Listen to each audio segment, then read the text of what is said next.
Hi മക്കളെ, coordination compounds എന്ന ചാപ്റ്ററിൽ പബ്ലിക് എക്സാമിന് നിർബന്ധമായും അറിഞ്ഞിരിക്കേണ്ട കുറച്ച് ക്വസ്റ്റ്യൻസ് നമുക്കൊന്ന് ചെയ്തു നോക്കാം. First question, how many moles of AgCl are formed when AgNO3 is treated with following complex? താഴെ തരുന്ന കോംപ്ലക്സുമായിട്ട് AgNO3യുമായിട്ട് ട്രീറ്റ് ചെയ്ത് കഴിഞ്ഞാൽ എത്ര മോൾ AgCl ഉണ്ടാകും എന്നാണ് ക്വസ്റ്റ്യൻ. ഈ ടൈപ്പ് ക്വസ്റ്റ്യൻ വന്നാൽ എൻ്റെ പൊന്നു മക്കൾ ചെയ്യേണ്ട പണി ഞാൻ കാണിച്ചു തരാം. Cobalt Cl3.6NH3, Cobalt Cl3.5NH3, Cobalt Cl3.4NH3. ഇതിനെ ഞാനിനി പറയുന്ന രൂപത്തിലൊന്ന് റീറൈറ്റ് ചെയ്യണേ. എങ്ങനെയാണ് റീറൈറ്റ് ചെയ്യേണ്ടതെന്ന് ഞാൻ കാണിച്ചു തരാം. നോക്കിക്കോ, കൊബാൾട്ട് എന്ന സെൻട്രൽ മെറ്റൽ ആറ്റമാണ്. അപ്പോൾ കൊബാൾട്ട് എഴുതുക, എന്നിട്ട് NH3 മുഴുവൻ ലിഗാൻഡ് ആയിട്ട് എഴുതുക. അപ്പോൾ NH3 ഇതാ ഈ കോമ്പൗണ്ടിനെയാണ് കേട്ടോ ഞാനിപ്പോൾ ചെയ്യണേ. NH3 ഇവിടെ 4 ഉണ്ടല്ലോ, അപ്പോൾ NH3 4 ടൈപ്സ്. കൊബാൾട്ടിൻ്റെ കൂടെ 6 ലിഗാൻഡ് വേണം, ഓർത്ത് വെക്കുക. അപ്പോൾ 4 ആയിട്ടുള്ളൂ, ബാക്കി 2 ക്ലോറിനായിട്ട് കൊടുക്കാം. ഇനിയും ഒരു ക്ലോറിൻ ബാക്കിയുണ്ടല്ലോ, 2 ക്ലോറിനല്ലേ ഇപ്പോൾ ഇവിടെ വന്നുള്ളൂ, ബാക്കി ഒരു ക്ലോറിൻ ഉണ്ട്, അതിന് ഞാൻ പുറത്തു എഴുതുക. പരിപാടി കഴിഞ്ഞു. എന്ന പോലെ ഇതിനൊന്ന് എഴുതി നോക്കിക്കേ. കൊബാൾട്ട് NH3 മുഴുവൻ ലിഗാൻഡായിട്ട് കൊടുക്കുക. 5 ഉണ്ട്, ലിഗാൻഡായിട്ട് കൊടുത്തു. 6 ആവാൻ ഇനി 1 കുറവുണ്ട്, അപ്പോൾ ഒരു ക്ലോറിൻ ഇതിൻ്റെ ഉള്ളിൽ കൊടുക്കുക, ബാക്കി 2 ക്ലോറിൻ പുറത്തു കൊടുക്കുക. കഴിഞ്ഞില്ലടാ? എന്ന പോലെ മുകളിലുള്ള ആളൊന്ന് എഴുതി നോക്കിക്കേ. കൊബാൾട്ട് NH3 6 ടൈംസ് എന്ന് എഴുതുക. കാര്യം NH3 6 ഉണ്ടല്ലോ ഇവിടെ. അപ്പോൾ കൊബാൾട്ടിന് വേണ്ടത് 6 ലിഗാൻഡാണ്. 6ഉം ഇവിടെ അമോണിയ വന്നിട്ടുണ്ട്. ഇനി ക്ലോറിനെ അകത്ത് പണ്ടാറടക്കേണ്ട കാര്യമൊന്നുമില്ല. 3 ക്ലോറിൻ 3ഉം പുറത്ത് വരും, Cl3. ഇനി നിങ്ങൾ പറയുക, പുറത്ത് എത്ര ക്ലോറിൻ ഉണ്ടോ അത്ര AgCl ഉണ്ടാകും. എത്ര AgCl ഉണ്ടാകും എന്നാണല്ലോ ക്വസ്റ്റ്യൻ. പുറത്തുള്ള ക്ലോറിൻ എണ്ണി നോക്കിയാൽ മതി. ഇവിടെ എത്രയാടാ? 3 ക്ലോറിൻ അല്ലേ പുറത്തുള്ളത്. അപ്പോൾ 3 മോൾ AgCl ഫോം ചെയ്യും. പഠിച്ചില്ലേ? അപ്പോൾ ഇവിടെ എത്ര മോൾ ഉണ്ടാകും? 2 മോൾ. ഇവിടെ എത്ര ഉണ്ടാകും? 1 മോൾ. കളി മനസ്സിലായില്ലേ? അപ്പോൾ പുറത്ത് എത്ര ക്ലോറിൻ ഉണ്ടെന്ന് നോക്കാനാണ് നിങ്ങളോട് പറഞ്ഞത്. അത് നോക്കണമെങ്കിൽ ഈ രൂപത്തിൽ ഇതിനെ റീറൈറ്റ് ചെയ്യാൻ നിങ്ങൾ പഠിച്ചിരിക്കണം. Next, write any 2 postulates of Werner's theory of coordination compounds. Werner's theory പ്രകാരം ഒരു കോർഡിനേഷൻ കോമ്പൗണ്ടിന് പ്രൈമറി വാലൻസിയും ഉണ്ട്, സെക്കൻഡറി വാലൻസിയും ഉണ്ട്. പ്രൈമറി വാലൻസിയുടെ കുറച്ച് വിശേഷങ്ങൾ പഠിക്ക്. അയോണൈസബിൾ ആണ്, non ഡയറക്ഷണലാണ്.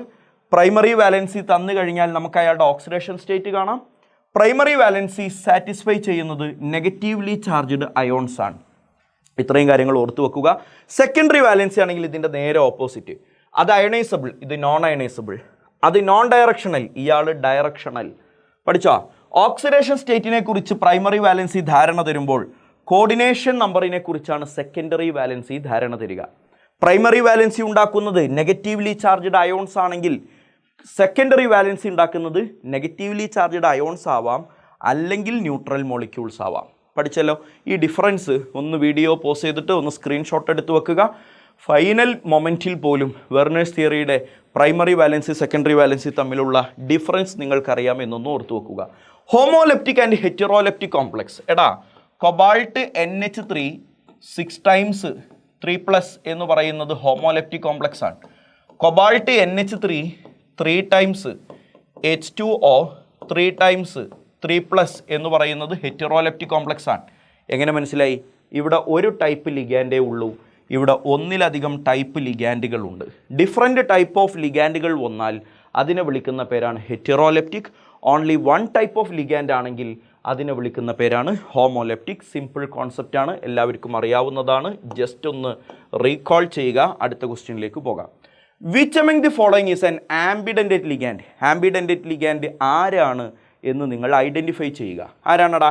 Ethylene diamine, EDTA, oxalato, SCN-.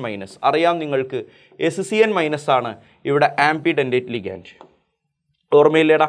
SCN- ആണ് ആംബിഡൻറ്റേറ്റ് ലിഗാൻഡ്. എങ്ങനെയാണ് അതിൻ്റെ ആംബിഡൻറ്റേറ്റ് ലിഗാൻഡ് വരുന്നത്? NCS- എന്നല്ലേ വരിക. അപ്പോൾ NCS-ഉം SCN- തമ്മിൽ എന്താണ് ബന്ധം? ആംബിഡൻറ്റേറ്റ് ലിഗാൻഡാണ്. What do you mean by a chelate ring? Chelate ring എന്നോ കിലേറ്റ് റിംഗ് എന്നോ വായിക്കാം. Give 1 example. എന്താണ് ചിലേറ്റ് റിംഗ്? എടാ, ബൈഡൻറ്റേറ്റ് അല്ലെങ്കിൽ പോളിഡൻറ്റേറ്റ് ലിഗാൻഡുകൾ ഉണ്ടാക്കുന്ന റിങ്ങിനെ വിളിക്കുന്ന പേരാണ് ചിലേറ്റ് റിംഗ്. അപ്പോൾ ചിലേറ്റ് റിംഗ് ഉണ്ടാക്കാൻ പറ്റുന്ന ലിഗാൻഡുകൾ അതാരാ? ബൈഡൻറ്റേറ്റ് പോളിഡൻറ്റേറ്റ് ലിഗാൻഡുകളല്ലേ. അവരെ നമ്മൾ വിളിക്കുന്ന പേരാണ് chelate ligand. Give 1 example. These are ligands which form ring type of complex. Ring type complex ഉണ്ടാക്കും and increases the stability of complex. കോംപ്ലക്സിൻ്റെ ഓവറോൾ സ്റ്റെബിലിറ്റി ഇയാൾ ഇൻക്രീസ് ചെയ്യും. അതിന് എക്സാമ്പിൾ ആണടാ എത്തിലീൻ ഡയമീൻ. എത്തിലീൻ ഡയമീൻ്റെ ഷേപ്പ് അറിയോ നിങ്ങൾക്ക്? ഇത് ഇങ്ങനെയാണ് ethylene diamine. NH2 CH2 NH2. ഇതാണ് എത്തിലീൻ ഡയമീൻ്റെ ഷേപ്പ്. ഈ എത്തിലീൻ ഡയമീനിലെ 2 നൈട്രജൻസും സെൻട്രൽ മെറ്റൽ ആറ്റത്തിലേക്ക് ബോണ്ട് ഉണ്ടാക്കും. അപ്പോൾ സെൻട്രൽ മെറ്റൽ ആറ്റത്തിലേക്ക് ഈ നൈട്രജൻസ് ബോണ്ട് ഉണ്ടാക്കി കഴിഞ്ഞാൽ ആകെ മൊത്തം ഇപ്പോൾ ഇതൊരു 5 മെമ്പേർഡ് റിംഗായി മാറി. ഈ 5 മെമ്പേർഡ് റിങ്ങിനെ നമ്മൾ വിളിക്കുന്ന പേരാണ് ചിലേറ്റ് റിംഗ്. പഠിച്ചല്ലോ. അതുണ്ടാക്കാൻ കഴിവുള്ള ലിഗാൻഡുകളെ, അതാരാണെന്ന് ഞാൻ പറഞ്ഞു, ബൈഡൻഡേറ്റ് ആൻഡ് പോളിഡൻഡേറ്റ് ലിഗാൻഡ്, അവരെ നമ്മൾ വിളിക്കുന്ന പേരാണ് chelate ligand. Oxidation number of cobalt കാണണം. എങ്ങനെയാണ് ഓക്സിഡേഷൻ നമ്പർ കാണുക? ടോട്ടൽ ചാർജുകൾ തമ്മിൽ കൂട്ടുക. NH3 0, chlorine -1, 2 chlorine -2. എല്ലാ ചാർജുകളും തമ്മിൽ കൂട്ടിയാൽ -3. അതിനെ സൈൻ മാറ്റിയാൽ കൊബാൾട്ടിൻ്റെ ഓക്സിഡേഷൻ സ്റ്റേറ്റ് കിട്ടും. +3 is the oxidation state of cobalt in this compound. അപ്പോൾ മക്കളെ, അടുത്ത ക്വസ്റ്റ്യൻ നോക്കിയാൽ write the IUPAC name of the following coordination compounds. എടാ, ഒരു കോമ്പൗണ്ടിൻ്റെ IUPAC നെയിം ചോദിച്ചാൽ ആദ്യം നിങ്ങൾ അതിൻ്റെ ഓക്സിഡേഷൻ സ്റ്റേറ്റ് കാണണം. എന്താണ് കാണേണ്ടത്? ആദ്യം തന്നെ ഓക്സിഡേഷൻ നമ്പർ കണ്ടുവെക്കണം. കാര്യം നമുക്ക് പേരിടുമ്പോൾ അതിൻ്റെ ആവശ്യം വരുന്നുണ്ട്. അപ്പോൾ ഞാൻ പെട്ടെന്ന് ഇതിൻ്റെ ഓക്സിഡേഷൻ നമ്പർ കാണാൻ പോവുകയാണ്. NH3 0 ആണ്, 3 ക്ലോറിൻ -3, തമ്മിൽ കൂട്ടിയാൽ -3, സൈൻ മാറ്റിയാൽ +3. കൊബാൾട്ടിൻ്റെ ഓക്സിഡേഷൻ സ്റ്റേറ്റ് ഇവിടെ +3 എന്ന് കിട്ടി. പൊട്ടാസ്യം +1 ആണ്, 3 പൊട്ടാസ്യം +3. ഓക്സലേറ്റോ C2O4 എന്ന് പറഞ്ഞാൽ ഓക്സലേറ്റോ, അതിൻ്റെ ചാർജ് -2 ആണ്. 3 ഓക്സലേറ്റോ വന്നാൽ -6, തമ്മിൽ കൂട്ടിയാൽ -3, സൈൻ മാറ്റിയാൽ +3. ഞാൻ ആ പറയുന്ന ആപ്തവാക്യങ്ങൾ മനസ്സിൽ സൂക്ഷിച്ചോളനെ. ടോട്ടൽ ചാർജുകൾ തമ്മിൽ കൂട്ടുക, സൈൻ മാറ്റുക, അപ്പോൾ ഓക്സിഡേഷൻ നമ്പർ കിട്ടും. പൊട്ടാസ്യത്തിൻ്റെ ഓക്സിഡേഷൻ സ്റ്റേറ്റ് ചാർജ് +1 ആണ്, 2 പൊട്ടാസ്യം +2. OHൻ്റെത് -1 ആണ്, 4 OH -4. അപ്പോൾ തമ്മിൽ കൂട്ടിയാൽ -2 എന്ന് വരും, സൈൻ മാറ്റിയാൽ സിങ്കിൻ്റെ ഓക്സിഡേഷൻ സ്റ്റേറ്റ് +2 എന്ന് വരും. ഇനി പേരിടുമ്പോൾ ശ്രദ്ധിക്കടാ. ഇവിടെ നോക്കിയേ, ഇത് കാറ്റയോണിക് കോംപ്ലക്സ് ആണ്, ഇത് ആനയോണിക് കോംപ്ലക്സ് ആണ്, ഇത് ആനയോണിക് കോംപ്ലക്സ് ആണ്. എങ്ങനെ മനസ്സിലായി? ഇവിടെ കോംപ്ലക്സ് ആണല്ലോ ആദ്യം പറഞ്ഞത്. കോംപ്ലക്സ് ആദ്യം പറഞ്ഞാൽ കാറ്റയോണിക് കോംപ്ലക്സ് ആണ്. ഇവിടെ ആനയോണിക് കോംപ്ലക്സ് ആണ്, കാരണം ഇവിടെ കോംപ്ലക്സ് രണ്ടാമതാണ് പറഞ്ഞത്, ഇവിടെയും കോംപ്ലക്സ് രണ്ടാമതാണ് പറഞ്ഞത്. അപ്പോൾ ഇതൊക്കെ ആനയോണിക് കോംപ്ലക്സ് ആണ്. കാറ്റയോണിക് കോംപ്ലക്സ് പറയുമ്പോൾ ആരാണോ ആദ്യം പറയണേ അതിൻ്റെ പേര് വെച്ചാൽ തുടങ്ങുക. ഇവിടെ ഇപ്പോൾ കോംപ്ലക്സ് വെച്ച് തുടങ്ങണം. പക്ഷേ ഇവിടെ കോംപ്ലക്സ് വെച്ചല്ല തുടങ്ങുക. ആരെ വെച്ചാൽ തുടങ്ങുക? നോൺ കോംപ്ലക്സ് വെച്ചാൽ തുടങ്ങുക. കാര്യം ഇവിടെ നോൺ കോംപ്ലക്സ് പാർട്ടാണ് ആദ്യം വരുന്നത്. നമുക്ക് വഴിയെ സംസാരിക്കാം. കോംപ്ലക്സിൻ്റെ പേര് പറയുമ്പോൾ ആദ്യം ലിഗാൻഡിനെ പറയണം. അത് മറക്കല്ലേ. കോംപ്ലക്സിൻ്റെ പേര് പറയുമ്പോൾ ആദ്യം ലിഗാൻഡിനെ പറയണം. അപ്പോൾ ഇവിടെ ലിഗാൻഡ് ആരാ? അമീൻ ആണ്. എത്ര അമീൻ ഉണ്ട്? 6 അമീൻ. അപ്പോൾ ഞങ്ങൾ എന്താ പേര് വിളിക്കുക? ഹെക്സ അമീൻ എന്ന് പേര് വിളിക്കും. ആരടാ? Hexa amine. പിന്നെ ഇതിൻ്റെ സെൻട്രൽ മെറ്റൽ ആറ്റം കൊബാൾട്ട് എന്നെഴുതി, ഓക്സിഡേഷൻ നമ്പർ ബ്രാക്കറ്റിൽ എഴുതി 3. പിന്നെ ഏറ്റവും ലാസ്റ്റ്, ഇപ്പോൾ ഈ കോർഡിനേഷൻ സ്ഫിയറിൻ്റെ അകത്തുള്ള ബോക്സിനകത്തുള്ള എല്ലാവരുമായി. ഇനി നോൺ കോംപ്ലക്സ് പാർട്ടാണ്. Non complex part chloride. ആരടാ? നോൺ കോംപ്ലക്സ് പാർട്ട് ക്ലോറിൻ ആണല്ലോ. അപ്പോൾ ക്ലോറൈഡ് എന്ന് പേര് പറയും. ഇവിടെ നോക്കിയേ, ഇത് ആനയോണിക് കോംപ്ലക്സ് ആണ്. ആനയോണിക് കോംപ്ലക്സ് ആകുമ്പോഴുള്ള വ്യത്യാസങ്ങൾ ശ്രദ്ധിച്ചോളൂ. ആദ്യം നോൺ കോംപ്ലക്സിനെ പറയണം. അതിപ്പോൾ അത്ര ഓർക്കാനൊന്നുമില്ല. ആദ്യം പറഞ്ഞത് നോൺ കോംപ്ലക്സ് ആണല്ലോ. ഇവിടെ സ്ട്രക്ചറിൽ തന്നെ നോൺ കോംപ്ലക്സ് ആണല്ലോ ഫസ്റ്റ് വരുന്നത്. അപ്പോൾ അതിൻ്റെ പേര് ആദ്യം പറയേണ്ടി വരും. ആരാണത്? പൊട്ടാസ്യം എന്ന് ആദ്യം പറയണം. അപ്പോൾ ഞാൻ എഴുതി പൊട്ടാസ്യം എന്നെഴുതി. പിന്നെ ലിഗാൻഡ് പറയണം. കാരണം എന്താ? ഇനി ഞാൻ പറയാൻ പോകുന്നത് കോർഡിനേഷൻ സ്ഫിയറിനെ കുറിച്ചാണ്. കോർഡിനേഷൻ സ്ഫിയറിൽ ലിഗാൻഡിനെ ആദ്യം പറയണം. ഓക്സലേറ്റോ എന്നാണ് ഈ ലിഗാൻഡിൻ്റെ പേര്. 3 ഓക്സലേറ്റോ വന്നാൽ നമ്മൾ എന്താ പേര് വിളിക്കുക? ട്രൈ ഓക്സലേറ്റോ എന്ന് പേര് വിളിക്കും. ട്രൈ ഓക്സലേറ്റോ. പിന്നെ സെൻട്രൽ മെറ്റൽ ആറ്റം Fe ആണ്. എടാ, Fe എന്ന് പറഞ്ഞാൽ ഇവിടെ ബ്രാക്കറ്റ് അല്ല, Fe എന്നാണ്. ഇതാ ഞാൻ എഴുതാണ്. Fe എന്ന് പറഞ്ഞാൽ അയേൺ എന്നാണല്ലോ. പക്ഷേ ആനയോണിക് കോംപ്ലക്സ് ആകുമ്പോൾ ഏറ്റ് ചേർത്ത് പറയണം. സെൻട്രൽ മെറ്റൽ ആറ്റത്തിൻ്റെ കൂടെ ഒരു ATE ചേർത്ത് പറയണം. Fe ആണെങ്കിൽ അയോണേറ്റ് എന്നാണോ പറയുക? അല്ല, എന്താ പറയുക? ഫെറേറ്റ് എന്നാണ് പറയുക. ഇവിടെ ഞാൻ എഴുതുന്നുണ്ട് ഫെറേറ്റ്. ബ്രാക്കറ്റിൽ ഓക്സിഡേഷൻ നമ്പർ 3 എന്ന് ഞാൻ ഇവിടെ കൊടുക്കുകയാണ്. അയാളുടെ ഓക്സിഡേഷൻ നമ്പർ 3 ആണല്ലോ, അതിവിടെ കൊടുത്തു. എന്ന ഫോർമാറ്റിൽ തന്നെ ഞാൻ ഇയാളെ പറയാൻ പോവുകയാണ്. നോൺ കോംപ്ലക്സ് പാർട്ട് പെട്ടെന്ന് പറഞ്ഞോ, പൊട്ടാസ്യമാണ്. നോൺ കോംപ്ലക്സ് പാർട്ട് പൊട്ടാസ്യമാണ്. അപ്പം ഞാൻ എഴുതി പൊട്ടാസ്യം. ലിഗാൻഡ് നോക്കടാ, ഹൈഡ്രോക്സൈഡോ. OH എന്ന് പറഞ്ഞാൽ ഹൈഡ്രോക്സൈഡോ എന്നാണ്. എത്ര ഹൈഡ്രോക്സൈഡോ? 4 OH ഉണ്ട്. അപ്പോൾ ടെട്രാ ഹൈഡ്രോക്സൈഡോ. ഇനി സെൻട്രൽ മെറ്റൽ ആറ്റം സിങ്കാണ്. ആനയോണിക് കോംപ്ലക്സ് ആകുമ്പോൾ സിങ്ക് വേണോ സിങ്കേറ്റ് വേണോ? ഓർമ്മയുണ്ട്. ആരാ? ആനയോണിക് കോംപ്ലക്സ് ആകുമ്പോൾ AT ചേർത്ത് പറയണം. അപ്പോൾ സിങ്കേറ്റ് എന്ന് കൊടുക്കണം. Oxidation state 2 in Roman numeral അതുകൂടി കൊടുത്തു കഴിഞ്ഞാൽ അയാളുടെ പേരും കറക്റ്റായി. ഡീലാണല്ലോ. Write the formula of. ഇനി ഇവിടെ ഇക്വേഷൻ നിങ്ങൾക്ക് നെയിം തന്നിട്ടുണ്ട്. ഇക്വേഷൻ നിങ്ങൾ എഴുതണം. കെമിക്കൽ ഇക്വേഷൻ നിങ്ങൾ എഴുതണം. പെൻറ്റാ അമീൻ കാർബണേറ്റോ ക്രോമിയം 3 ക്ലോറൈഡ്. എടാ, പെൻറ്റാ അമീൻ കാർബണേറ്റോ ക്രോമിയം. അപ്പോൾ ക്രോമിയമാണ് ഇവിടുത്തെ സെൻട്രൽ മെറ്റൽ ആറ്റം എന്ന് കിട്ടി. ക്രോമിയം. പെൻറ്റാ അമീൻ എന്ന് പറഞ്ഞാൽ NH3 5 ടൈംസ് എന്ന് എല്ലാവർക്കും എഴുതാലോ. പിന്നെ കാർബണേറ്റോ എന്ന് പറഞ്ഞാൽ കാർബണേറ്റ് അയോൺ എന്ന് പറഞ്ഞാൽ CO3 2- എന്ന് പറയുന്ന അയോണാണ്. അപ്പോൾ ചാർജുകളൊന്നും നമ്മൾ ഇതിൽ എഴുതാറില്ല, ചാർജൊന്നും എഴുതാൻ പാടില്ല. അപ്പോൾ NH3 5 ടൈംസ് CO3 എന്ന് പറഞ്ഞാൽ പെൻറ്റ അമീൻ കാർബണേറ്റോ ക്രോമിയമായി. പുറത്ത് ആരുമുണ്ട്? ലിഗാൻഡ്. പുറത്ത് ലിഗാൻഡുകളെല്ലാം കഴിഞ്ഞിട്ട് സെൻട്രൽ മെറ്റലാറ്റത്തിന് ശേഷം നോൺ കോംപ്ലക്സ് പാർട്ട് പറഞ്ഞിട്ടുണ്ട്. അതാരാണ്? ക്ലോറൈഡാണ്. വെറുതെ ചാർജുകളൊന്ന് കൂട്ടി നോക്കാം. ക്രോമിയം എത്രയാണെന്ന് തന്നിട്ടുണ്ട്, +3 ആണ്. എങ്ങനെ മനസ്സിലായി? ഓക്സിഡേഷൻ സ്റ്റേറ്റ് ഇവിടെ തന്നിട്ടുണ്ട്. അമീനിന് ചാർജ് ഒന്നും ഇല്ല എന്നുള്ളത് പ്രകൃതി സത്യമാണ്. കാർബണേറ്റിന് -2 ആണ്. ഈ ചാർജുകൾ തമ്മിലൊന്ന് കൂട്ടി നോക്കിക്കേ. +3 ഉണ്ട്, 0 ഉണ്ട്, -2 ഉണ്ട്. അപ്പോൾ എത്ര? +1 എന്നല്ലട വരിക. ആ +1 എന്ന ടോട്ടൽ പോസിറ്റീവ് ചാർജിനെ ന്യൂട്രലൈസ് ചെയ്യാൻ ആണ് പുറത്തുള്ള ക്ലോറിൻ്റെ ധർമ്മം. ന്യൂട്രലൈസ് ചെയ്യുക എന്നതാണ് പുറത്തുള്ള ക്ലോറിൻ്റെ ധർമ്മം. അപ്പോൾ ഒരു +1 ആണല്ലോ ടോട്ടൽ ഈ ബോക്സിനകത്ത് ബാക്കിയുള്ളത്. അതുകൊണ്ട് പുറത്ത് ഒരു ക്ലോറിൻ വന്നാൽ മതിയാകും.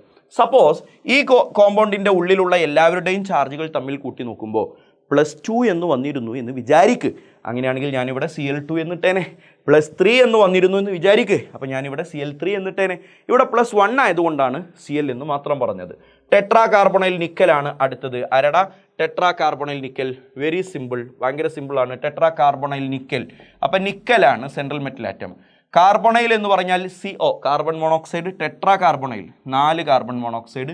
നിക്കലിൻ്റെ ഓക്സിഡേഷൻ സ്റ്റേറ്റ് 0 ആണ്. അതുകൊണ്ട് ഇവിടെ വേറെ കൊടുക്കൽ വാങ്ങൽ കഥകൾക്കും ചർച്ചകൾക്കൊന്നും സ്കോപ്പില്ല. പരിപാടി കഴിഞ്ഞു. Nickel CO 4 times. Next, explain the structural isomerism of coordination compound. Coordination കോമ്പൗണ്ടിലെ സ്ട്രക്ചറൽ ഐസോമറിസം എക്സ്പ്ലെയിൻ ചെയ്യുക. പൊന്നുമോനെ, കോർഡിനേഷൻ കോമ്പൗണ്ടിന് 4 ടൈപ്പ് സ്ട്രക്ചറൽ ഐസോമറിസം ഉണ്ട്. ഒന്നാമൻ്റെ പേരാണ് ലിങ്കേജ് ഐസോമറിസം. ആരടാ? Linkage isomerism. രണ്ടാമൻ്റെ പേരാണ് അയോണൈസേഷൻ ഐസോമറിസം. മൂന്നാമൻ്റെ പേരാണ് ഹൈഡ്രേറ്റ് ഓർ സോൾവേറ്റ് ഐസോമറിസം. നാലാമൻ്റെ പേരാണ് കോർഡിനേഷൻ ഐസോമറിസം. ഈ കോർഡിനേഷൻ ഐസോമറിസത്തെക്കുറിച്ച് 2 സ്ലൈഡിനപ്പുറം മറ്റൊരു ക്വസ്റ്റ്യൻ കൂടി വരുന്നുണ്ട്. അതിനെ ഡീറ്റെയിൽ ആയിട്ട് നമ്മൾ അവിടെ കാണും. ഈ പേരൊന്ന് ഓർത്ത് വെക്ക്. ലിങ്കേജ് ഐസോമറിസം കാണിക്കാൻ ആംബിഡെൻഡേറ്റ് ലിഗാൻഡ് ഉണ്ടായിരിക്കൽ നിർബന്ധമാണ്. കൊബാൾട്ട് NH3 5 ടൈംസ് NO2 എന്ന് പറയുന്ന ഒരു കോംപ്ലക്സ് ഉണ്ടെന്ന് വിചാരിക്കുക. ഇതിൽ ആംബിഡെൻഡേറ്റ് ലിഗാൻഡ് ഉണ്ടോ? ഉണ്ട്. ആരാണത്? NO2 എന്നതൊരു ആംബിഡെൻഡേറ്റ് ലിഗാൻഡാണ്. അപ്പോൾ ഇയാളുടെ ലിങ്കേജ് ഐസോമറിനെ എങ്ങനെയാണ് എഴുതുക? ഈ NO2വിൻ്റെ ആംബിഡെൻഡേറ്റ് ലിഗാൻഡ് അങ്ങോട്ട് മാറ്റി എഴുതിയാൽ മതി. കൊബാൾട്ട് NH3 5 ടൈംസ് NO2വിൻ്റെ ആംബിഡെൻഡേറ്റ് ലിഗാൻഡ് ONO എന്നാണല്ലോ. അപ്പോൾ ONO എന്ന് എഴുതി കൊടുത്താൽ, ആംബിഡെൻഡേറ്റ് ലിഗാൻഡ് എഴുതി കൊടുത്താൽ ഈ 2 മോളിക്യൂൾസിനെ തമ്മിൽ എന്ത് ഐസോമറാണെന്ന് പറയാം? ലിങ്കേജ് ഐസോമറാണ് എന്ന് നമുക്ക് പേര് പറയാം. നെക്സ്റ്റ്, അയോണൈസേഷൻ ഐസോമറിസമാണ്. എടാ, അയോണൈസേഷൻ ഐസോമറിസം കാണാൻ ഭയങ്കര എളുപ്പമാണ്. Cobalt H2O 5 times Cl. പുറത്ത് കോർഡിനേഷൻ സ്ഫിയറിൻ്റെ പുറത്തൊരു Br ഉണ്ടെന്ന് വിചാരിക്കുക. ഇയാളുടെ അയോണൈസേഷൻ ഐസോമർ കാണാൻ ഉള്ളിലും പുറത്തുമുള്ള അയോണുകളെ തമ്മിൽ ഇങ്ങോട്ട് ഇൻ്റർചേഞ്ച് ചെയ്ത് കൊടുത്താൽ മതി. അപ്പോൾ കിട്ടുന്ന പ്രൊഡക്റ്റ് ഇങ്ങനെ ഉണ്ടാകും. കൊബാൾട്ട് H2O എന്നാണ്. H2O 5 ടൈംസ് Cl-ഉം Br-ഉം തമ്മിൽ ഇങ്ങോട്ട് ഇൻ്റർചേഞ്ച് ചെയ്യുക. അപ്പോൾ Br അകത്ത് വരും, Cl നിന്ന് പുറത്തേക്കും ചാടും. ശരിയല്ലേടാ? Cl നിന്ന് പുറത്തേക്കും ചാടും. ഇത് H2O ആണ്. ഞാനൊന്ന് വൃത്തിക്ക് എഴുതുന്നുണ്ട്. ഇതാ H2O. Cobalt H2O 5 times BrCl. അപ്പോൾ ഉള്ളിലും പുറത്തുമുള്ള അയോണുകളെ തമ്മിൽ ഇൻ്റർചേഞ്ച് ചെയ്ത് കൊടുത്താൽ നമുക്ക് ഒരാളുടെ എന്ത് കിട്ടും? അയോണൈസേഷൻ ഐസോമർ കിട്ടും. Then third one is hydrate isomerism. Hydrate എന്ന വാക്കിലുണ്ട് കാര്യം. Number of water of hydration different ആയിരിക്കും. കാരണം കൊബാൾട്ട് H2O 4 ടൈംസ് Cl2, പുറത്തൊരു ക്ലോറിൻ ഡോട്ട് 2H2O. ഇവിടെ നോക്കിക്കേ, cobalt H2O 4 times Cl2, Cl dot 2H2O. മറ്റൊരു കോമ്പൗണ്ട് ഞാൻ കാണിച്ചു തരാം. കൊബാൾട്ട് H2O 5 ടൈംസ് Cl, പുറത്ത് Cl2 ഡോട്ട് 1H2O. നിങ്ങൾ നോക്കിക്കേടാ, ടോട്ടലി 2 കോമ്പൗണ്ടിലും കൊബാൾട്ടിൻ്റെ എണ്ണവും വാട്ടറിൻ്റെ എണ്ണവും ക്ലോറിൻ്റെ എണ്ണമൊക്കെ ഈക്വലാ. ഒരു കൊബാൾട്ട് 2 കോമ്പൗണ്ടിലും 6 വാട്ടർ 3 ക്ലോറിൻ എല്ലാം സെയിമാണ്. പക്ഷേ ഇവിടെയുള്ള വാട്ടർ ഓഫ് ഹൈഡ്രേഷൻ്റെ എണ്ണത്തിൽ ഡിഫറൻസ് ഉണ്ട്. ഇവിടെ 2 വാട്ടർ മോളിക്യൂൾസ് പുറത്താണ്, ഇവിടെ 1 വാട്ടർ മോളിക്യൂളേ പുറത്തുള്ളൂ. ആ വാട്ടർ മോളിക്യൂളിനെയാണ് നമ്മൾ വാട്ടർ ഓഫ് ഹൈഡ്രേഷൻ എന്ന് പേര് പറയുക. വാട്ടർ ഓഫ് ഹൈഡ്രേഷൻ്റെ എണ്ണത്തിൽ ഡിഫറൻസ് ഉള്ള 2 കോമ്പൗണ്ടുകളെ നമ്മൾ വിളിക്കുന്ന പേരാണ് hydrate isomerism. Then, why geometrical isomerism is not possible in tetrahedral complex having 2 different types of unidentity ligand coordinated with central metal atom? എടാ, നമ്മൾ വൃത്തിക്ക് പഠിപ്പിക്കുന്ന സാധനമാണ്. ജോമെട്രിക്കൽ ഐസോമറിസം കാണിക്കാൻ ടെട്രാഹീഡ്രൽ കോമ്പൗണ്ടുകൾക്ക് പറ്റില്ല. എടാ കോർഡിനേഷൻ നമ്പർ 4 ആണെങ്കിൽ 2 ടൈപ്പ് കോമ്പൗണ്ടുകളാണല്ലോ ഉള്ളത്. ഒന്ന് ടെട്രാഹൈഡ്രൽ കോമ്പൗണ്ടും മറ്റൊന്ന് സ്ക്വയർ പ്ലനാർ കോമ്പൗണ്ടും. ഇതിൽ സ്ക്വയർ പ്ലനാർ കോമ്പൗണ്ടുകൾക്ക് ജോമെട്രിക്കൽ ഐസോമർസ് കാണിക്കാൻ പറ്റും, ടെട്രാഹൈഡ്രലിന് പറ്റില്ല. എന്താ കാര്യം? ഇത്രയേ ഉള്ളൂ. ഒരു സെൻട്രൽ മെറ്റൽ ആറ്റവും 4 ലിഗാൻഡുകൾ ഇങ്ങനെ ഈക്വൽ ഡിസ്റ്റൻസിൽ നിൽക്കുമ്പോഴാണ് നമ്മൾ അതിനെ ടെട്രാഹൈഡ്രൽ കോംപ്ലക്സ് എന്ന് പേര് പറയുക. അപ്പോൾ ഈ ലിഗാൻഡ് ഈ ബോണ്ടിൽ നിന്ന് ഈ ബോണ്ടിലേക്കും ഈ ബോണ്ടിൽ നിന്ന് ഈ ബോണ്ടിലേക്കും ഈ ബോണ്ടിൽ നിന്ന് ഈ ബോണ്ടിലേക്കും ഒക്കെ ഉള്ള അകലം ഈക്വലാണ്. അത് നിങ്ങൾക്ക് ക്ലിയർ ആയിട്ട് മനസ്സിലാവണമെങ്കിൽ നിങ്ങളിതിനെ 3 ഡയമെൻഷനലി ചിന്തിക്കണം. ആക്ച്വലി ഇത് നിങ്ങൾക്ക് കാണുമ്പോൾ ഇയാളുടെ നേരെ ഓപ്പോസിറ്റ് അല്ലേ ഇതെന്ന് നിങ്ങൾക്ക് തോന്നും. പക്ഷേ ഇതങ്ങനെയല്ല, ഇതൊരു ട്രയാങ്കിളാണ്. ഈ ട്രയാങ്കിളിൻ്റെ ഒരു പിരമിഡ് പോലെയുള്ള ട്രയാങ്കിളാണ്. ആ ട്രയാങ്കിളിൻ്റെ നേരെ സെൻറ്ററിലാണ് മുകളിലേക്കുള്ള ഈ ബോണ്ട് വരുന്നത്. വിച്ച് മീൻസ് ഈ ബോണ്ടിൽ നിന്ന് ഈ ട്രയാങ്കിളിൻ്റെ 3 കോർണറുകളിലേക്കും ഒരേ അകലമായിരിക്കണമല്ലോ. ഇനി അത് ക്ലിയർ ആവണില്ലെങ്കിൽ നിങ്ങൾ അതങ്ങോട്ട് പഠിച്ചു വെക്ക്. ടെട്രാഹൈഡ്രലിൽ 4 ബോണ്ടുകളും തമ്മിൽ ഇക്വി ഡിസ്റ്റൻസ് ആണ്. എല്ലാവരും ഈക്വലി സെപ്പറേറ്റഡ് ആണെങ്കിൽ എന്ത് ഐസോമറിസം കാണിക്കാൻ പറ്റില്ല? ജോമെട്രിക്കൽ ഐസോമറിസം കാണിക്കാൻ പറ്റില്ല. കാരണം ജോമെട്രിക്കൽ ഐസോമറിസത്തിൽ നമ്മൾ പഠിക്കുന്നത് സിസ് ട്രാൻസ് ഐസോമറിസം. അടുത്തടുത്താണെങ്കിൽ സിസും ഓപ്പോസിറ്റ് ആണെങ്കിൽ ട്രാൻസും എന്നാണല്ലോ. അങ്ങനെ ഒരു അടുത്തുള്ള പൊസിഷനോ ഓപ്പോസിറ്റ് പൊസിഷനോ ഒന്നും എവിടെ പോസിബിൾ അല്ല. ടെട്രാഹൈഡ്രൽ ഷേപ്പിൽ പോസിബിൾ അല്ലാത്തത് കൊണ്ട് tetrahedral molecules cannot show geometrical isomerism. പഠിച്ചു വെച്ചോ, ക്വസ്റ്റ്യൻ വരും.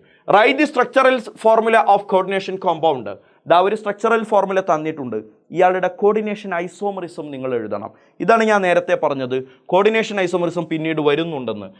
കോർഡിനേഷൻ ഐസോമറിസം കാണിക്കണമെങ്കിൽ കോംപ്ലക്സ് പാർട്ടുകളായിരിക്കണം കാറ്റോണിക് സൈഡിലും ആനയോണിക് സൈഡിലും. കാറ്റോണിക് സൈഡ് എന്ന് പറഞ്ഞാൽ ആദ്യം വരുന്നത്, അപ്പോൾ അത് കോംപ്ലക്സ് ആണ്. ആനയോണിക് സൈഡ് എന്ന് പറഞ്ഞാൽ രണ്ടാമത് വരുന്നത്, അതും ഇവിടെ കോംപ്ലക്സ് ആണ്. ഇയാളുടെ സ്ട്രക്ചറൽ ഐസോമർ കാണാൻ പറഞ്ഞാൽ ഡയറക്റ്റ് അതിൻ്റെ സെൻട്രൽ മെറ്റലാറ്റങ്ങളെ തമ്മിൽ ഇങ്ങോട്ട് ഇൻ്റർചേഞ്ച് ചെയ്താൽ മതി. കൊബാൾട്ട് നിന്നിടത്ത് ക്രോമിയം കൊടുക്കുക, ക്രോമിയം നിന്നിടത്ത് കൊബാൾട്ട് കൊടുക്കുക, നേരെ ഇൻ്റർചേഞ്ച് ചെയ്താൽ finally chromium NH3 6 times cobalt CN 6 times എന്ന് നിങ്ങൾക്ക് കിട്ടും. ഈ പറയുന്ന കോമ്പൗണ്ടാണ് മുകളിൽ തന്ന കോമ്പൗണ്ടിൻ്റെ കോർഡിനേഷൻ ഐസോമർ. അപ്പോൾ കോർഡിനേഷൻ ഐസോമർ ആണ് ചോദിച്ചതെങ്കിൽ സെൻട്രൽ മെറ്റലാറ്റങ്ങളെ തമ്മിൽ ഒന്ന് ഇൻ്റർചേഞ്ച് ചെയ്ത് കൊടുത്താൽ മതി എന്ന് ചിന്തിക്കുക. In cobalt NH3 5 times NO2Cl2. NO2 എന്ന് പറയുന്ന മോളിക്യൂൾ ഒരു ആംബിഡൻറ്റേറ്റ് ലിഗാൻഡ് ആണ്. Write the isomerism exhibited by this compound. ഞാൻ ഇനി എഴുതി സമയം കളയുന്നില്ല. ആംബിഡൻറ്റേറ്റ് ലിഗാൻഡ് വന്നു കഴിഞ്ഞാൽ കാണിക്കാൻ പറ്റിയ ഐസോമറിസത്തിൻ്റെ പേരാണ് ലിങ്കേജ് ഐസോമറിസം. ടെട്രാഹൈഡ്രൽ കോംപ്ലക്സ് തന്നിട്ടുണ്ട്. PTEN twice Cl2 exhibit 2 geometrical isomerism. 2 geometrical isomerism കാണിക്കുന്നുണ്ട്. ഐസോമേഴ്സ് ഇയാൾക്ക് കാണിക്കാൻ പറ്റും. Draw the geometrical isomers. Geometrical ഐസോമറിസത്തിൽ സിസും ട്രാൻസും വരയ്ക്കണം. പ്ലാറ്റിനം. അയാളുടെ കോർഡിനേഷൻ നമ്പർ 6 ആണ് എന്ന് പറഞ്ഞാൽ EN twice എത്തിലീൻ ഡയമീൻ എന്ന് പറഞ്ഞാൽ ബൈഡൻറ്റേറ്റ് ലിഗാൻഡ് ആണല്ലോ. ഒരു എത്തിലീൻ ഡയമീനിന് തന്നെ 2 ബോണ്ട് ഉണ്ടാക്കാം. 2 എത്തിലീൻ ഡയമീൻ ടോട്ടൽ 4 ബോണ്ട് ഉണ്ടാക്കും. ക്ലോറിൻ 2 ബോണ്ടും ടോട്ടൽ 6 ബോണ്ടായി. അപ്പോൾ പ്ലാറ്റിനത്തിന് ചുറ്റും ഞാൻ 6 ബോണ്ടുകൾ ഇങ്ങനെ വരച്ച് കാണിക്കുകയാണ്. എന്നിട്ട് അതിൽ 2 ക്ലോറിൻ കൊടുക്കുകയാണ്. ഒരു ക്ലോറിൻ ഇവിടെ, ഒരു ക്ലോറിൻ ഇവിടെ.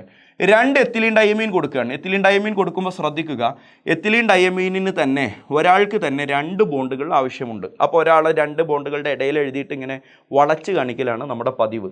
നിങ്ങൾ നോക്കിക്കേ, 2 ക്ലോറിനും ഇവിടെ അടുത്തടുത്തല്ലേ വന്നത്, അല്ലെങ്കിൽ 2 എത്തിലീൻ ഡയമീനും ഇവിടെ അടുത്തടുത്തല്ലേ വന്നത്. അടുത്തടുത്ത് വരുന്ന കിടതാപ്പുകളെ മുഴുവൻ നമ്മൾ എന്താ പേര് വിളിക്കുക? സിസ് ഐസോമർ എന്നാണ് പേര് വിളിക്കുക. അപ്പോൾ ഇത് സിസ് ഐസോമറാണ്. ഇതിൻ്റെ ട്രാൻസ് ഐസോമർ എങ്ങനെ ഉണ്ടാവുക? പ്ലാറ്റിനം എന്ന് സെൻട്രൽ മെറ്റൽ ആറ്റം എഴുതുക, അതിലെ 6 ബോണ്ടുകൾ കാണിക്കുക. 1 2 3 4 5 6. എന്നിട്ട് ക്ലോറിനെയും എത്തിലീൻ ഡയമീനെയും കൊടുക്കണം. എങ്ങനെ കൊടുക്കാം? ക്ലോറിൻ ഇവിടെ കൊടുക്കാം. ഓപ്പോസിറ്റ് ആയിട്ടാണ് കൊടുക്കേണ്ടത്. അപ്പോഴാണ് അതിൻ്റെ പേര് എന്തായത് പറ? ട്രാൻസ് എന്നായി മാറിയത്. ട്രാൻസ് ആണെങ്കിൽ എത്തിലീൻ ഡയമീൻ ഇവിടെ ഉണ്ടാകും, ശരിയല്ലേ? ഒരു എത്തിലീൻ ഡയമീൻ ഇവിടെ, എത്തിലീൻ ഡയമീൻ ഇവിടെ. അപ്പോൾ എത്തിലീൻ ഡയമീൻ്റെ ടേമിൽ വേണമെങ്കിലും പറയാം, ക്ലോറിൻ്റെ ടേമിൽ വേണമെങ്കിലും പറയാം, എന്തിൻ്റെ ടേമിൽ പറഞ്ഞാലും അവർ ഈച്ച് 2 സെയിം വാലൻസികൾ തമ്മിൽ ഓപ്പോസിറ്റ് സൈഡിലാണ്. That is why this isomer is known as trans isomer. Which among this is optically active? ഒരു പ്രകൃതി സത്യമാണ്, ഒരു യൂണിവേഴ്സൽ നിയമമാണ്. Trans isomer is optically inactive. Trans isomer എന്താണ് പറ? ഒപ്റ്റിക്കലി ഇനാക്റ്റീവ് ആണ്. ട്രാൻസ് ഐസോമർ ഒപ്റ്റിക്കലി പറ ഇനാക്റ്റീവ് ആണ്. ഇനാക്റ്റീവ് ആണ്. അപ്പോൾ ഇവിടെ ആരാണ് ഒപ്റ്റിക്കലി ആക്റ്റീവ് എന്നാണ് ചോദിച്ചത് അല്ലേ? ഒപ്റ്റിക്കലി ആക്റ്റീവ് ആരാണടാ പറ? സിസ് ഐസോമർ ആണ് ഒപ്റ്റിക്കലി ആക്റ്റീവ്. എന്തുകൊണ്ടാണ് ട്രാൻസ് ഐസോമർ ഒപ്റ്റിക്കലി ഇനാക്റ്റീവ് ആയത്? നിങ്ങൾക്ക് ആലോചിച്ചാൽ മനസ്സിലാകും. ഈ ട്രാൻസ് ഐസോമറിനെ നമ്മളൊരു കണ്ണാടിയിൽ കാണിച്ചു കഴിഞ്ഞാൽ ആ ട്രാൻസ് ഐസോമറിൻ്റെ മിറർ ഇമേജ് ഇതിൻ്റെ മുകളിൽ സൂപ്പർ ഇമ്പോസിബിളാണ്. സൂപ്പർ ഇമ്പോസിബിൾ ആയിട്ടുള്ള മിറർ ഇമേജ് ഉണ്ടെങ്കിൽ നിങ്ങൾ ഇങ്ങനെ ചിന്തിച്ചാൽ മതി. ഒരു ട്രാൻസ് ഐസോമർ ഇങ്ങനെ എടുത്തിട്ട് അതിനെ നമ്മളൊരു കണ്ണാടിയിൽ ഇങ്ങനെ കാണിച്ചു കഴിഞ്ഞാൽ കിട്ടുന്ന ഷേപ്പ് എങ്ങനെയായിരിക്കും എന്നൊന്ന് മനസ്സിലൊന്ന് ഇമാജിൻ ചെയ്യും. ഇതേപോലെ തന്നെ അല്ലേ ട്രാൻസ് ഐസോമറിൻ്റെ മിറർ ഇമേജ് ഉണ്ടാവുക. നേരെ എടുത്ത് പൊക്കി കൊണ്ടുവന്ന് ഇവിടെ വെച്ച് കഴിഞ്ഞാൽ അത് സൂപ്പർ ഇമ്പോസിബിൾ ആണ്. സൂപ്പർ ഇമ്പോസിബിൾ ആണെങ്കിൽ അത് ഒപ്റ്റിക്കലി ഇനാക്റ്റീവ് ആണ്, മറന്നു പോകരുത്. Identify the geometrical isomer of cobalt NH3 3 times NO2 3 times and give their structure. സിമ്പിളാ. ഇതാ കേട്ടോട്ടോ, കൊബാൾട്ട് ഉണ്ട്, 6 വര ഞാൻ വരച്ചു.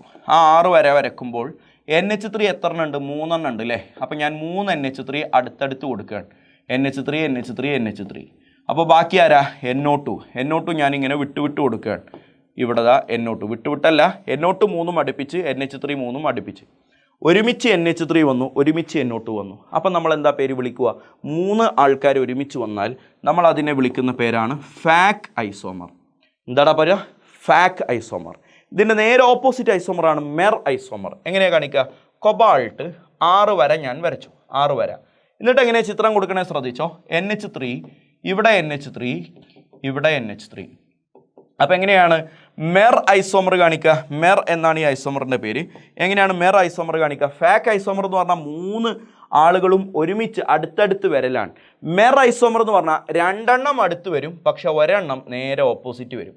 അപ്പോൾ NH3 ഇവിടെ നേരെ ഓപ്പോസിറ്റ് ആണല്ലോ വരുന്നത്. ഇനി NO2 നീ കൊടുത്തു കഴിഞ്ഞാലും അങ്ങനെ തന്നെ ആയിരിക്കും. ബാക്കിയുള്ളിടത്തല്ലേ NO2 കൊടുക്കാൻ പറ്റുള്ളൂ. ഇവിടെയൊക്കെ NO2 കൊടുത്തു കഴിഞ്ഞാൽ കണ്ടോ, ഇവിടെ ഒരു NO2 വന്നു, അതിൻ്റെ ഓപ്പോസിറ്റായിട്ട് ഇവിടെ ഒരു NO2 വന്നു. ഓപ്പോസിറ്റായിട്ട് വന്നു കഴിഞ്ഞാൽ അതിനെ വിളിക്കുന്ന പേരാണ് മെർ ഐസോമർ. പഠിച്ചല്ലോ. അപ്പോൾ 3 എണ്ണം 3 അടുപ്പിച്ചാണെങ്കിൽ ഫാക് ഐസോമർ, 2 എണ്ണം അടുത്ത് 1 ഓപ്പോസിറ്റ് ആണെങ്കിൽ mer isomer. Next, identify the structure and magnetism of cobalt F6 3-. എടാ, കൊബാൾട്ട് F6 3- എന്ന് പറയുന്നതിൽ കൊബാൾട്ടിൻ്റെ ഓക്സിഡേഷൻ സ്റ്റേറ്റ് +3 ആണ്. അതാണ് ആദ്യം നിങ്ങൾ കാൽക്കുലേറ്റ് ചെയ്യേണ്ടത്.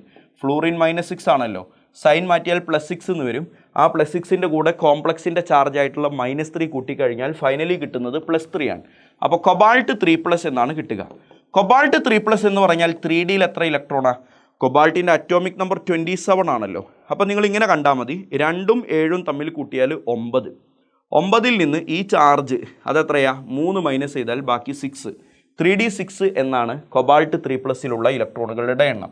അപ്പോൾ ഞാനിവിടെ ഒരു 3D6 വരയ്ക്കുകയാണ്. 1 2 3 4 ഒരു 3D വരച്ചു, 4s വരച്ചു, 4p വരച്ചു, തൊട്ടടുത്തൊരു 4D വരച്ചു.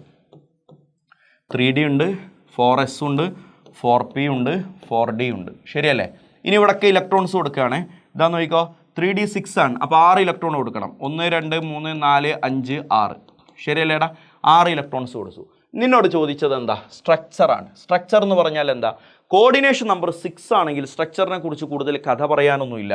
സ്ട്രക്ചറിൻ്റെ പേര് ഒക്ടാഹീഡ്രലാണ്. പൊന്നുമോനെ നോക്കിക്കേ, മാഗ്നറ്റിസം ചോദിച്ചത് കൊണ്ട് മാത്രമാണ് ഞാൻ ഈ ചിത്രം വരച്ചത്.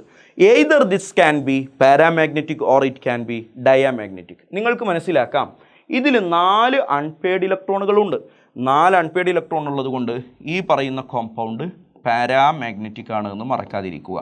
പാരാമാഗ്നറ്റിക് ആണ്. പഠിച്ചില്ലടാ? ഈ കോമ്പൗണ്ട് എന്താണ് പറ? പാരാമാഗ്നറ്റിക് ആണ്. Next, FeH2O 6 times 3+ is strongly paramagnetic whereas FeCN 6 times is weakly paramagnetic. Explain. കൂടുതൽ കഥ പറയാനൊന്നുമില്ല. FeH2O, ഈ H2O എന്ന് പറയുന്നത് ഒരു വീക്ക് ലിഗാൻഡ് ആണ്. പക്ഷേ FeCN 6 times എന്ന് പറയുന്നതിലെ സയനൈഡ് സ്ട്രോങ് ലിഗാൻഡ് ആണ്. അപ്പോൾ സ്ട്രോങ് ലിഗാൻഡ് വന്നു കഴിഞ്ഞാൽ എന്താ സംഭവിക്കുക? പെയറിങ് നടക്കും. ശരിയല്ലേ? ഇലക്ട്രോണുകളുടെ പെയറിങ് നടക്കും. പെയറിങ് നടന്നു കഴിഞ്ഞാൽ അൺപെയ്ഡ് ഇലക്ട്രോണിൻ്റെ എണ്ണം കുറയും. അൺപെയ്ഡ് ഇലക്ട്രോണിൻ്റെ എണ്ണം കുറഞ്ഞാൽ പാരാമാഗ്നറ്റിക് നേച്ചർ കുറയും. അൺപെയ്ഡ് ഇലക്ട്രോൺ ഉണ്ടാകുമ്പോഴാണല്ലോ പാരാമാഗ്നറ്റിക് ആവുക. അൺപെയ്ഡിൻ്റെ എണ്ണം കുറയുന്നതിനനുസരിച്ച് അയാളുടെ പാരാമാഗ്നറ്റിക് നേച്ചറും കുറയും. ഓർത്തു വെക്കുക. അപ്പോൾ എന്തുകൊണ്ടാണ് FeCN 6 times വീക്ക്ലി പാരാമാഗ്നറ്റിക് ആയത്? Because it contain strong ligand. A strong ligand അതാരാ? സയനൈഡാണ്. സ്ട്രോങ് ലിഗാൻഡ് ഉള്ളത് കൊണ്ട് അവിടെ എന്ത് നടക്കും? അൺപെയ്ഡ് ഇലക്ട്രോണുകളുടെ പെയറിങ് നടക്കും. പാരാമാഗ്നറ്റിക് നേച്ചർ കുറയും. Draw the crystal field splitting of d orbitals in the central metal ion in titanium H2O 6 times 3+. ആ കോമ്പൗണ്ടിൻ്റെ ആൻസർ ഞാൻ കാണിച്ചു തരാം. ഈ ക്വസ്റ്റ്യൻ്റെ ആൻസർ കാണിച്ചു തരാം. Give reason for colour of this compound. എടാ ഈ കോമ്പൗണ്ടിൻ്റെ കളറിൻ്റെ റീസൺ പറയാനാ പറഞ്ഞത്. ഈ കോമ്പൗണ്ട് അല്ലെങ്കിലും കളറിന് ഒറ്റ റീസണേ ഉള്ളൂ. അതെന്താണ്? Due to d d transition of unpaired electron. അന്ന് ഓർത്ത് വെച്ചോളണേ, d d transition of unpaired electron. അൺപെയ്ഡ് ഇലക്ട്രോണുകളുടെ ഡി ഡി ട്രാൻസിഷനാണ് ഒരു കോർഡിനേഷൻ കോമ്പൗണ്ടിൻ്റെ കളറിൻ്റെ കാരണം. ഇനി ടൈറ്റാനിയം H2O6 × 3+ എന്ന് പറയുന്ന കോമ്പൗണ്ടിൻ്റെ എന്താണ് നമ്മൾ കാണാൻ പോകുന്നത്? ക്രിസ്റ്റൽ ഫീഡ് സ്പ്ലിറ്റിംഗ് ആണ് കാണാൻ പോകുന്നത്. പൊന്നുമോനെ, ഇവിടെ കോർഡിനേഷൻ നമ്പർ 6 അല്ലേ? കോർഡിനേഷൻ നമ്പർ 6 ആണെങ്കിൽ നിങ്ങളൊന്നും നോക്കണ്ട, ദാ ഇങ്ങനെയാണ് അയാളുടെ സ്പ്ലിറ്റിംഗ് വരിക. ഇതെന്താ? ഇതൊന്ന് മാറ്റി വെച്ചേക്ക്, ഇവിടെ മാറ്റി വെച്ചേക്ക്. ഇത് ആബ്സെൻസ് ഓഫ് ലിഗാൻഡാണ്, ഇത് പ്രസൻസ് ഓഫ് ലിഗാൻഡാണ്. പ്രസൻസ് ഓഫ് ലിഗാൻഡിൽ എടാ ഒരു ലിഗാൻഡിൻ്റെ പ്രസൻസിൽ ഇയാളുടെ 5 എണ്ണത്തിൻ്റെ എനർജി സ്പ്ലിറ്റ് ആകും. സ്പ്ലിറ്റായിട്ട് ഇതിപ്പോൾ ഈ കാണിച്ചിരിക്കുന്നതിൻ്റെ ആവറേജ് എനർജിയാണ്. ആക്ച്വൽ എനർജി ഇങ്ങനെയാണ് ഉണ്ടാവുക. 2 ഓർബിറ്റലിൻ്റെ എനർജി കൂടും. 2 ഓർബിറ്റലിനെ നമ്മൾ EG ഓർബിറ്റൽ എന്ന് പേര് വിളിക്കും. 3 ഓർബിറ്റലിൻ്റെ എനർജി കുറയും. അവരെ നമ്മൾ T2G ഓർബിറ്റൽ എന്നാണ് പേര് വിളിക്കുക. അപ്പോൾ കോർഡിനേഷൻ നമ്പർ 6 ആണെങ്കിൽ എങ്ങനെയാണെന്ന് കാണാതെ പഠിച്ചു വെക്കുക. അതിൻ്റെ ഓപ്പോസിറ്റാണ് കോർഡിനേഷൻ നമ്പർ 4 ആണെങ്കിൽ എന്ന് ഓർത്ത് വെക്കുക. കോർഡിനേഷൻ നമ്പർ 6 ആണെങ്കിൽ എല്ലാവർക്കും അറിയാം, നിങ്ങൾ ചിലപ്പോൾ ഇതിനെ വരച്ചിട്ടുണ്ടാവുക, ബോക്സൊക്കെ വരച്ചിട്ടായിരിക്കും. അതാണ് കുറച്ചുകൂടെ വൃത്തി.